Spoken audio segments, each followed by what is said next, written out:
All right, welcome back to Whence Came You, a Freemasonic podcast featuring research papers and discussions related to Freemasonry. I'm your host, Brother Robert Johnson. Well, this is episode 115. Some news, of course, the Midnight Freemasons. As usual, we have some new things coming, including our Midnight Freemasons Instagram feed. We moved all of our photos from the traditional page to an Instagram feed on Midnight Freemasons, and we have Brother Bill Hosler managing our Instagram feed. So you can follow us at the Midnight Freemasons on Instagram, or you can just check us out on our webpage, midnightfreemason.blogspot.com. Click photos and you can check them all out there. You can share them with your friends, whatever you guys want to do.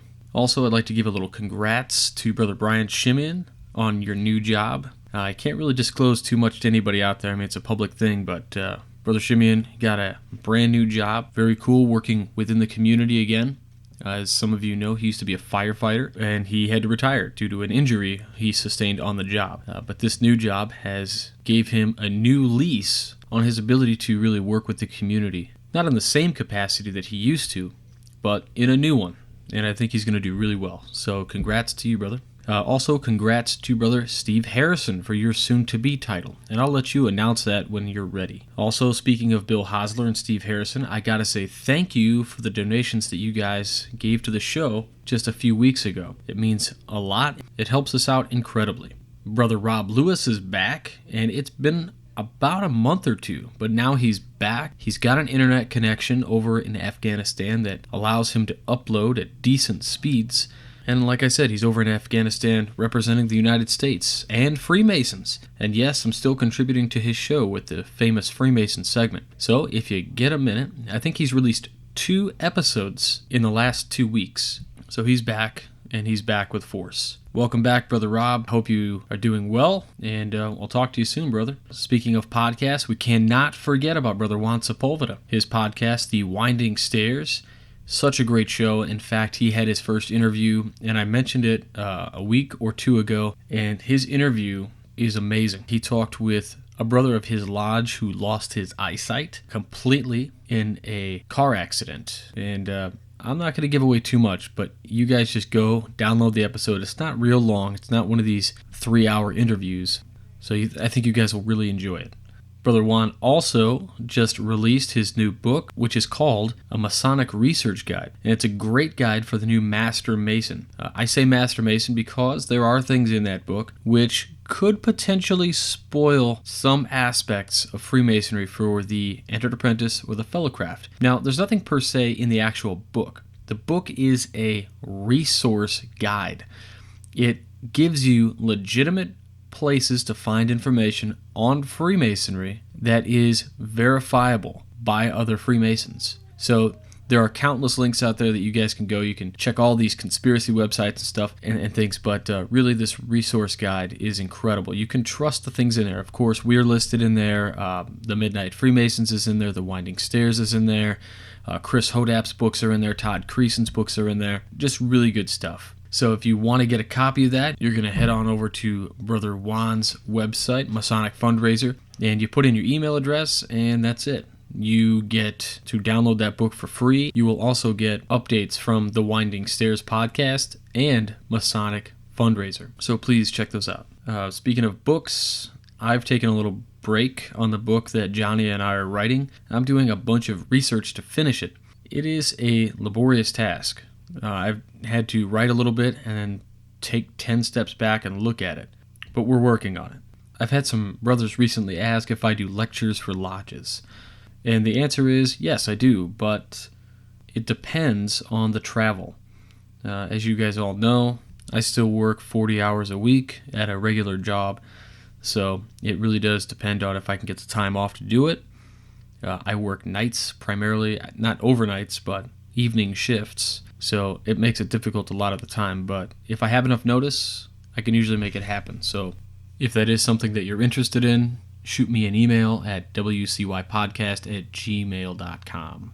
Now, there are 2 things I did want to mention. The first is a good friend and now a brother. When this guy first started following the show, he wasn't a brother yet. And if you're listening, brother, I know you are, you're probably like, is he going to say my name? Is he going to say my name? Yeah, Brother Walk. You have been following the show for quite a long time, anxiously awaiting to become a Freemason. Everybody listening out there, Brother Walk has even started a blog about his journey, his pre-thoughts before becoming a Freemason, and he just recently became an entered apprentice.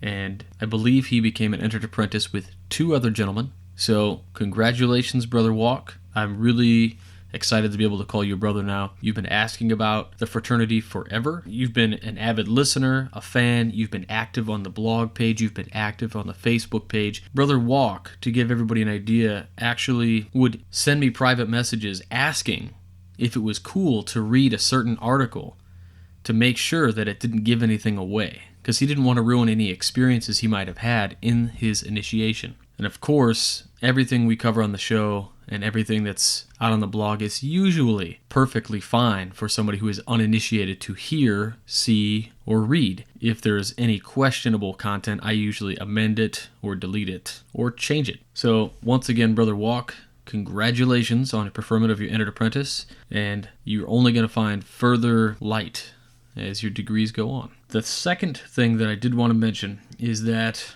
I got an amazing email from a brother who has had a tragic life story up to this point. He became a Mason, raised in 2013, so this year. I'm not going to give away his name or anything, but I do want you to know, if you're listening, I got your email, and it was very touching, it was emotional, and it means so much to me that you felt okay to share that kind of thing with me. I'd be lying if I didn't say I didn't get a little choked up when I was reading the email. Nothing makes me more proud and more happy to know that the fraternity has brought some good into your lives. And when you share those kind of things with me, it makes my life brighter also. So thank you very much. I'd like to go right into the piece for this week.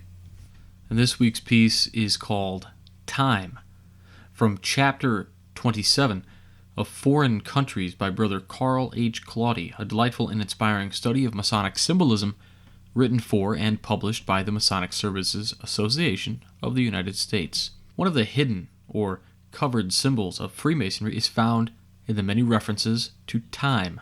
The entered apprentice is given a 24-inch gauge as his working tool and with it taught to divide his time. The entered apprentice must wait a certain time before taking his fellowcraft degree. The fellowcraft is reminded of the time required for creation, and the function of geometry as to time is emphasized.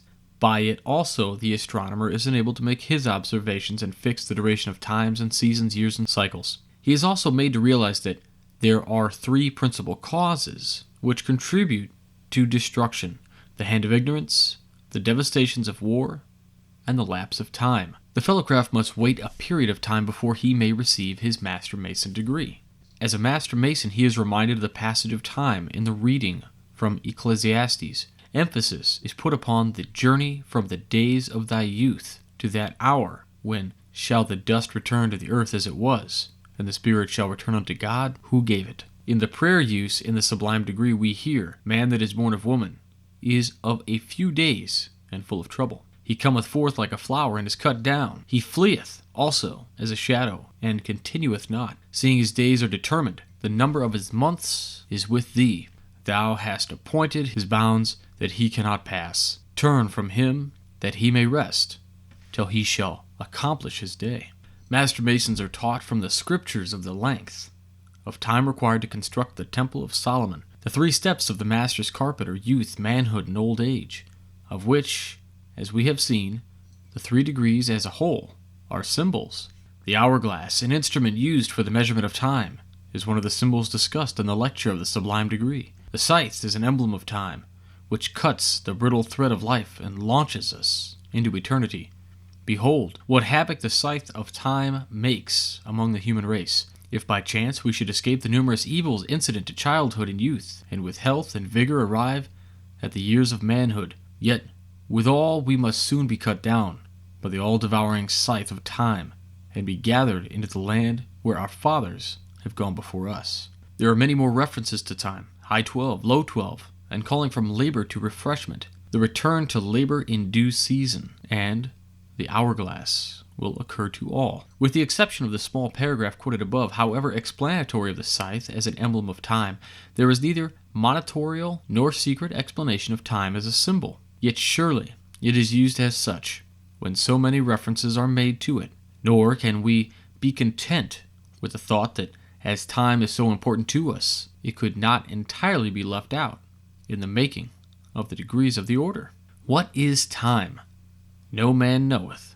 The very philosophers who explain it confess the inadequacy of their explanations. We know of a past possesses a present and a hope for a future. If the past is dead and gone, it yet influences our present. If the future is only a hope, it is yet the treasure box of all our lives, for which we strive endlessly. The only part of time we have, the immediate now, is always the least important of all.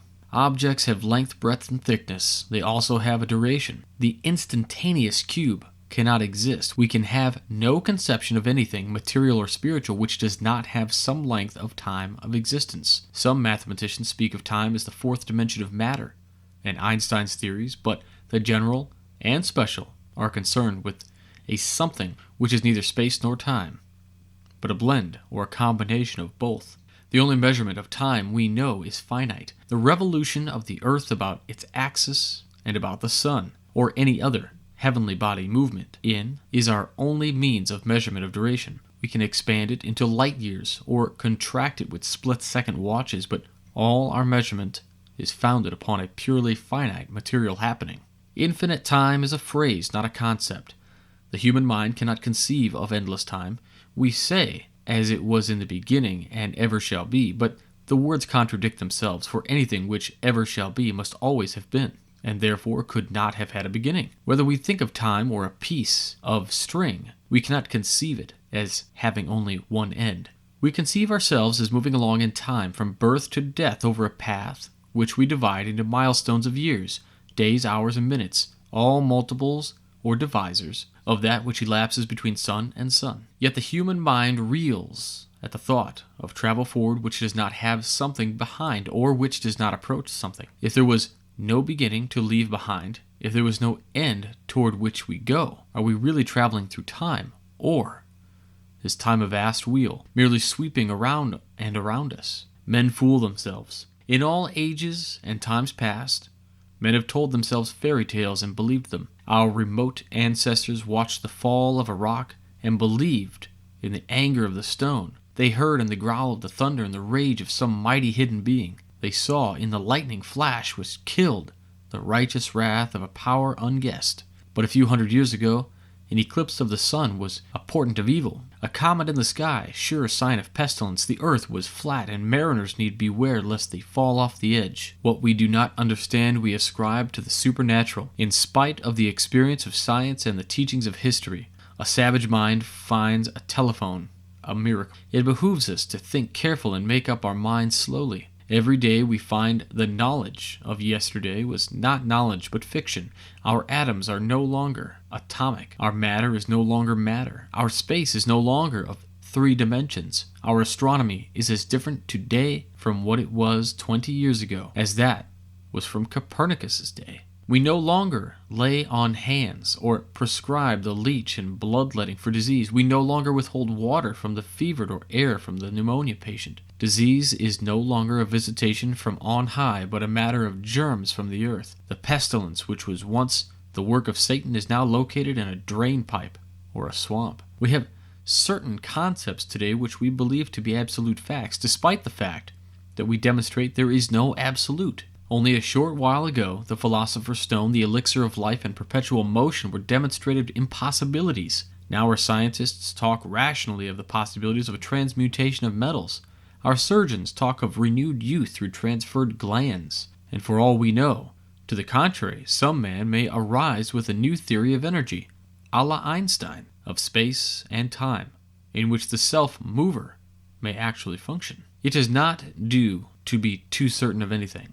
The open mind is the only one into which new thoughts may come. There is no absolute. The fact of today is the fiction of yesterday. The romance of tomorrow becomes the experience of today when tomorrow comes. Time is the most familiar fact of our lives.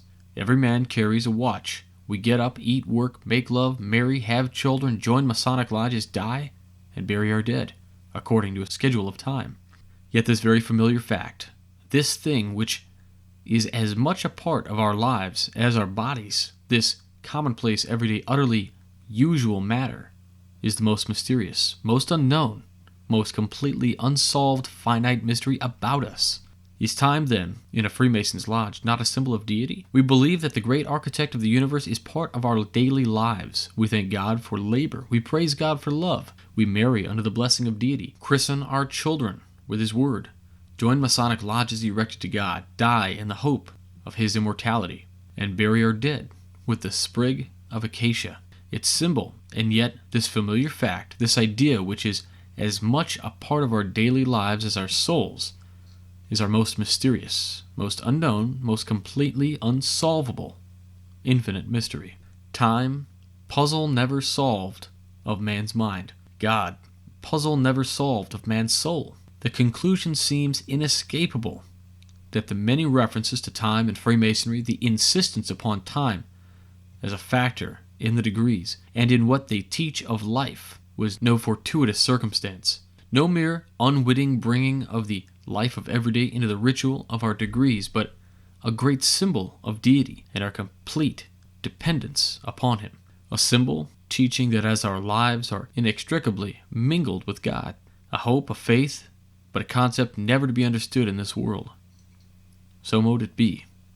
Alright, I hope you enjoyed that. Next, I need to take a moment and go ahead and mention our affiliates and our apps. Of course, if you like listening to the show, you can consider buying the podcast application, and we have the app available for Windows 8, Apple, and Android mobile devices. What's different about these apps, rather than, say, listening directly on the iTunes podcast or through Podcaster or Blubbery, any of those services, is that when you pay the $2 for the app, what you're actually getting is access to the papers that we read on the show, and I put together a Masonic wallpaper for every single week released with the episode. So you get a little something fun, you get the paper that we're reading, and you're supporting the show. You can also check out Stitcher Smart Radio. If you have it already, very cool, check us out on Stitcher. If you don't have it, you can download it for free on any of those platforms, Windows 8, Apple, or Android. And when you download it for free, you register, you create an account, and you use the promo code Whence Came You. Registering is also free, I should mention. But when you use that promo code Whence Came You, it lets Stitcher Smart Radio know that you came to them to listen to this show. And as a thanks, they send us $1. It costs you nothing, but you end up supporting the show. If you're into healthy living, check out our links to Onnit via our site on wcypodcast.com. Click through the Onnit ads on the right-hand side. They're two little squares. It says Feed Your Brain. Their flagship product is Alpha Brain. You can buy some of that. Everything is guaranteed. If you don't like the product, doesn't work for you, you don't even have to send it back. You send them an email, and they'll send you your money back. But when you click through, they send us a little portion of the sale to help keep the lights on as usual. Also, because we have an affiliate app, they give me a coupon code for you guys to use, which is WCY. So if you put that in at checkout, you'll get 10% off. Whether you go through our site or not, the prices are all the same. It doesn't cost you any extra to go through our website. So check it out if you have a minute and you want to help support the show and get a little product in return. Lastly, if any of those options are not really your thing, and you do want to help support the show, you can do exactly what Brother Steve Harrison and Brother Bill Hosler have done in the past, and donate a couple dollars to the show via PayPal. There's a small link on the right-hand side. It's not real big, but you can click that, choose what you want to donate, and it goes right to the show. All the money that we make on any of those things I've mentioned all go back into the show. All it's for is to pay the hosting cost of the audio files and to buy equipment in case we need it. But other than that, that's all that money is for. Next is time for our Illinois Masonic outreach story. Alright, now to set the stage a little bit, this is a story of a brother Mason who is 60 years old and has been a member in good standing for over 25 years. Upon his application to our Illinois Masonic outreach services, he and his sister were residing in their vehicle in August of 2012, when the heat index was at its worst.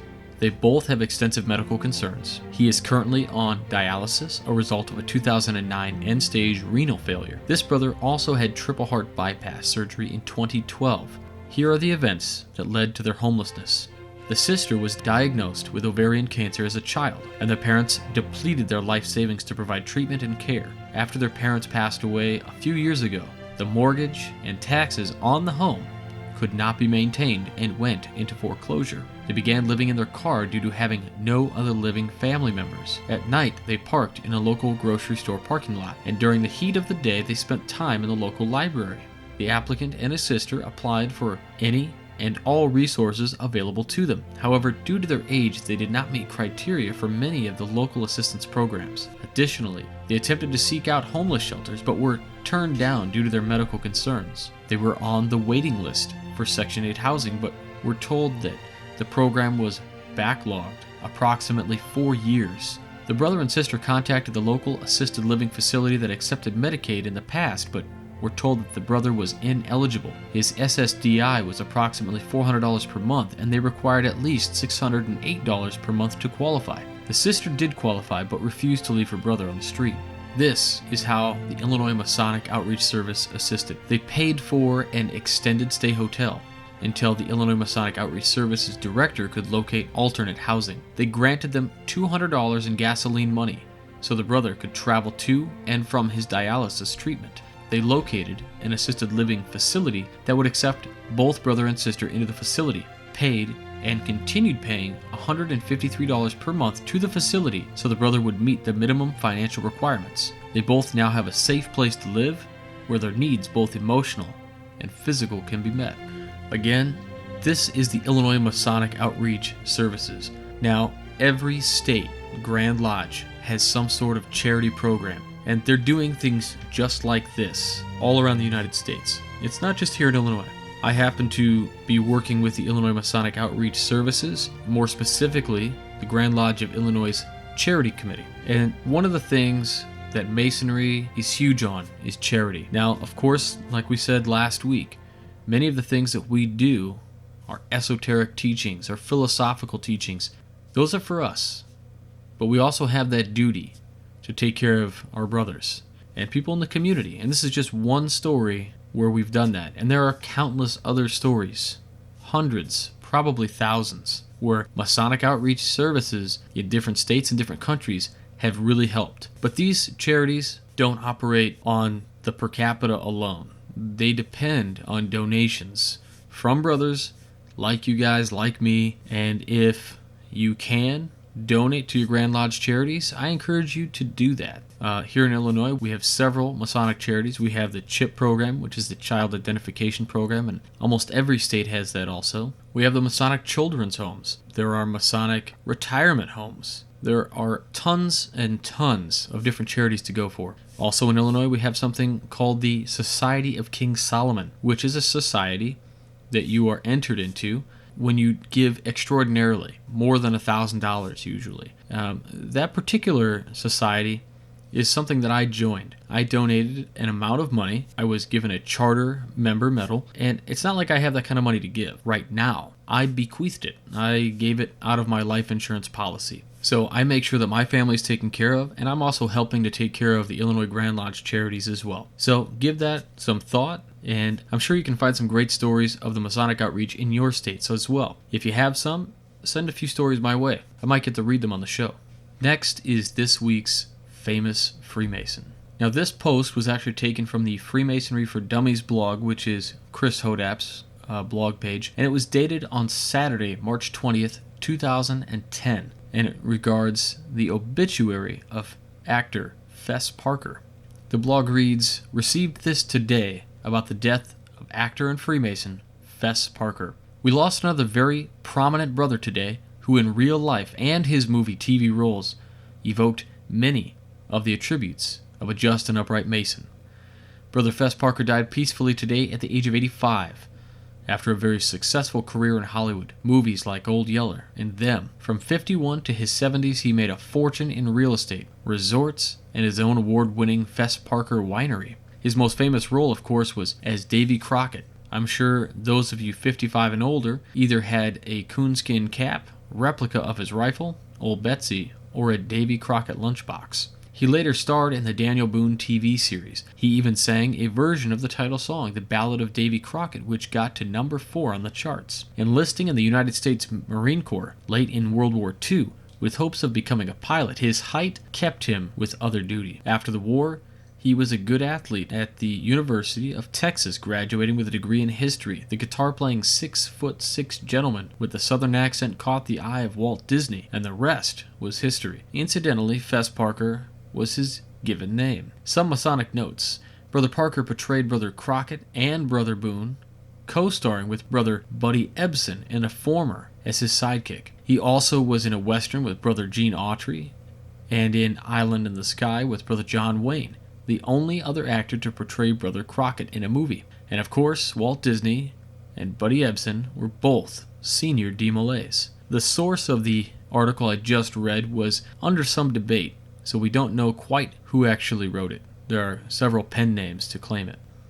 That's it for this week. Thanks for listening. Please find us on Facebook and follow us on Twitter at Whence. You can also find the Midnight Freemasons on Instagram at Midnight Freemasons. Midnight Freemasons is also on Facebook and on Twitter as well. And again, the Midnight Freemasons publishes 3 articles every single week that are always new. So it's a tremendous amount of effort to keep that blog with fresh material all the time. Speaking of fresh material, that's what you're going to get very soon. I believe we are starting our first issue of the Midnight Freemasons section in the Working Tools magazine. The magazine started by Brother Corey Sigler almost 6 years ago, which is the largest independently operated Masonic magazine in the United States.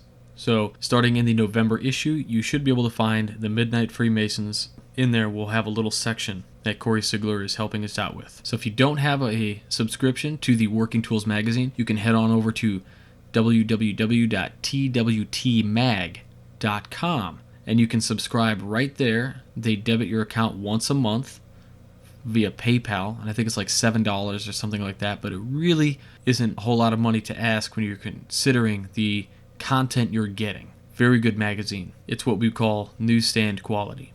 I want to take just a second to ask you all to check out our Masonic businesses that are featured on our page. These guys don't pay me anything to advertise them or anything. These are just good brothers, good products, and I want them to get some good business. We have Brother Jeff Koch, who runs PB&J Water, which is water filtration. Serious stuff. He does entire counties. We also have Brother John Paul Gomez up in Canada, and he creates the best Masonic neckwear, hands down. His ties rival quality of, you name how expensive you want a tie, but you can get a great, amazing, limited edition tie from Brother John Paul Gomez. And these are perfect ties. I can't say enough about them. And you can check that out at fraternalties.com. When I say limited edition, that means when he makes a tie, he makes a certain set number of that design. And if that design sells out, you cannot get another one unless you can pry it from the cold dead hands of another Mason. Nobody's going to get rid of these ties. They are amazing. If you haven't had time to check it out, go ahead and check out the Masonic bookstore on wcypodcast.com, which is the website for the show here. And it features books by brothers who have been on the show and brothers who are friends of the show. Books from Todd Creason, Charles Harper, Mike Shirley, Steve Harrison, Rob Lewis, bunch of great guys. And last but not least, keep an eye out for news on the upcoming film by Brother Joseph James and the Joseph James Film Company, The Freemason. I've seen a cut of the movie. It's exceptional. The trailer is wonderful. There is some controversy. Some brothers think that it's going to shed bad light on the fraternity, and I can assure you, I've seen it, and it does not give anything away. When it gets close, it changes it just enough, and it is very entertaining. I think you all will really enjoy yourselves. All right, and that's enough of me for tonight. Take care, everybody. Stay on the level, and for Whence Came You, I'm Robert Johnson.